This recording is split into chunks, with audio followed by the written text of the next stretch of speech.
আসসালামু আলাইকুম ওয়া রাহমাতুল্লাহ। আলহামদুলিল্লাহি ওয়াহদা ওয়াসসালাতু ওয়াসসালামু আলা মান লা নাবিয়্যা বা'দা। আউযু বিল্লাহি মিনাশ শাইতানির রাজীম। বিসমিল্লাহির রহমানির রহিম। ওয়া মা জা'আলনা লিবাশারিন মিন ক্বাবলিকাল খুলদ আফা ইম মিত্তা ফাহুমুল খালিদুন। কুল্লু নাফসিন যায়িকাতুল মাউত ওয়া নাবলুকুম বিশ-শাররি ওয়াল খায়রি ফিতনাহ ওয়া ইলাইনা তুরজাউন। আল্লাহ তাআলা কুরআনুল কারীমের মধ্যে বলেন, আপনার পূর্বেও আমি কোনো মানুষকে অনন্ত জীবন দান করিনি, সুতরাং আপনার মরণ হলে তারা কি চিরজীবী হবে?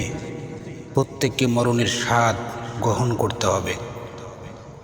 আমি তোমাদেরকে মন্দ ও ভালো দ্বারা পরীক্ষা করে থাকি এবং আমার কাছেই তোমাদেরকে ফিরে আসতে হবে। সূরা আম্বিয়া 34 এবং 35 নম্বর আয়াত।